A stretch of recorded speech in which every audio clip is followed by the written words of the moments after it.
Anong klase abogada ka? Abogada ka? Dati ka pa daw piskal? Accused of rape ang asawa mo, hindi mo pinasurrender? May dapat sa'yo ma-disbar, Congresswoman Luistro. Yep, that is true. This is the one-on-one interview by Karen Davila with Dot. Attorney Rowena Guanzon asking, what is her opinion in committee, on justice? Look at the video. Ano ang masasabi ninyo doon sa House Committee on Justice? How they handled? Si Luistro pa ang chair. Isa pa yan. Dapat mag-resign yan eh. Grabe yan si Luistro. Grabe yan, pro-Martin, pro-Vivian. May AX, TAX dahil sa speaker.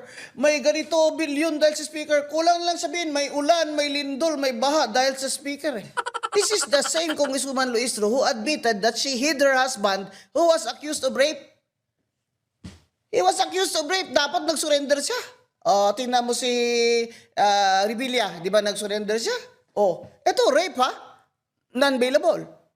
Sabi niya, sa akin yun ang tama eh. Anong klase abogada ka? Abogada ka? Dati ka pa daw piskal? Accused of rape ang asawa mo, hindi mo pinasurrender? May dapat sa'yo ma-disbar, Congresswoman Luistro. Lumalabas lagi yung fabricated cases of rape ng asawa ko. With the branding that tinago ko ang asawa ko, Yes. I evaded the law. That's what's going around. That here you are holding people to account, and yet you told your husband to hide and not face these charges when they were filed against him. Talaga bang tinago niyo yung asawa niyo? Yes. Tinago ko po ang asawa ko. It is because I needed to step back.